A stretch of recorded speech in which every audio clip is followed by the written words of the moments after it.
अपने channel orbit vlogs में। और आज हम वीज़ा प्रोसेस के बारे में बात करेंगे। क्या क्या डॉक्यूमेंटेशन चाहिए होता है और क्या क्या रिक्वायरमेंट्स होती है वीज़ाज़ के लिए। अगर हम वीज़ा ऑन अराइवल के लिए जाते हैं तो हमारे को कुछ चीज़ों की ज़रूरत पड़ती है। जैसे जो डॉक्यूमेंटेशन के लिए ज़्यादा कोई बड़ा प्रोसेस नहीं है, बहुत कोई ज़्यादा हार्ड कोड रिक्वायरमेंट नहीं है कि ये डॉक्यूमेंट चाहिए वो डॉक्यूमेंट चाहिए।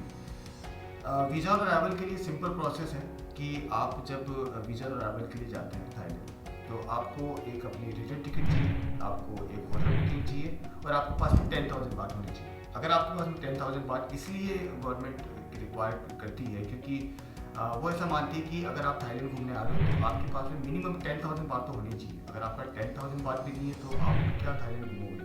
तो इसलिए गवर्नमेंट ने रिक्वायरमेंट कर रखी है। लॉकडाउन के बाद में 20,000 हो गया था, लेकिन अब 10,000 हो गया। वीज़ा ऑन अराइवल है वो 30 डेज़ का है और आप सिंपली अपना रिटर्न टिकट दिखाइए वहाँ पे और अपना होटल बुकिंग दिखाइए। अगर उसमें क्या होता है कि ये आप पहले से मैं आपको ये इन्फॉर्मेशन इसलिए दे रहा हूँ कि आपके पास ये सब चीज़ें प्रिपेयर होनी चाहिए। क्योंकि इनकेस क्या होता है कि अगर हमारे पास नहीं होता, कई बार हमारे साथ हुआ है कि हम वहाँ पे गए, वहाँ पे जाने के बाद में हमारे पास होटल बुकिंग नहीं थी, तो उन्होंने वीज़ा देने से पहले ऑफिसर्स ने कहा कि आप पहले अपनी होटल बुकिंग करवाइए। किसी के पास में अगर रिटर्न टिकट नहीं है तो उन्होंने कहा कि आप अपनी रिटर्न टिकट करवाइए। रिटर्न टिकट करवाने के बाद ही आप वीज़ा के लिए अप्लाई कर सकते हो। और एक चीज़ और है कि जब वीज़ा का फॉर्म आप भरते हो तो उसके साथ में आपको एक फॉर्म और भरना होता है जिसका नाम है इमिग्रेशन फॉर्म। एक स्लिप होती है, छोटी सी स्लिप होती है, ऐसे छोटी स्लिप आती है, तो आपको वो भी भरना होता है। और इसमें आपको एक छोटा सा फ़ायदा ये मिलता है कि जब आप फ्लाइट में होते हो और आपकी फ़्लाइट लैंड करने वाली होती है तो उसी वक्त आपको जो वहाँ पे क्रू मेंबर्स होते हैं, जो एयर होस्टेस होती है, वो सभी के पास आकर के वो स्लिप डिस्ट्रीब्यूट करती है ताकि आप वहीं भर लो और आपका समय बच जाएगा।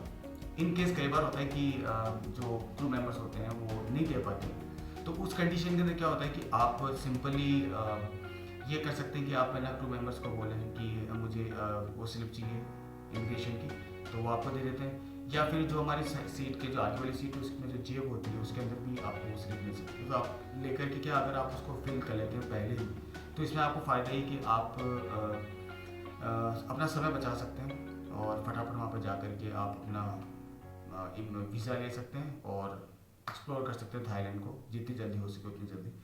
और एक चीज़ ये कि वीज़ा तो फ्री है, तो आपको वीज़ा की फ़ीस तो देनी है नहीं, तो आप सिंपली वहाँ पे जाके फॉर्म भरिए, इमिग्रेशन फॉर्म भरिए, अपना 10,000 बात दिखाइए, अपना आप रिटर्न टिकट दिखाइए, होटल बुकिंग दिखाइए, सिंपल आप अपना वीज़ा ले लेते हैं।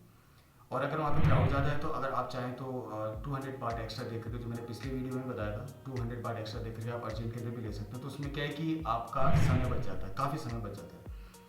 अगर वहाँ पे क्राउड कम है तो मैं आपको बोलूँगा कि आपको अर्जेंटली जाने की जरूरत नहीं है। क्राउड कम है तो आप नॉर्मली भी अप्लाई कर सकते हैं, आपका जल्दी वीज़ा ऑन अराइवल आ जाता है।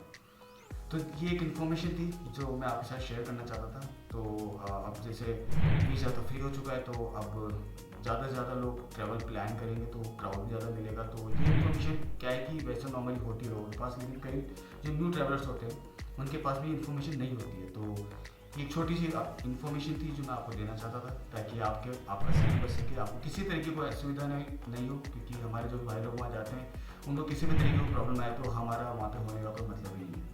फिर मिलते हैं आप अगले वीडियो में एक नई इन्फॉर्मेशन के साथ में। और बहुत सारी चीज़ें हैं थाईलैंड में कहाँ घूमना चाहिए, कौन कौन सी चीज़ों को एक्सप्लोर करना चाहिए। फुकेट जाएँ, बैंकॉक जाएँ, पटाया जाएँ, चिंग माई जाएँ, सूरत थाने जाएँ, बहुत सारे प्लेसेस हैं। तो उन सब की अपडेट्स आपको मिलती रहेगी।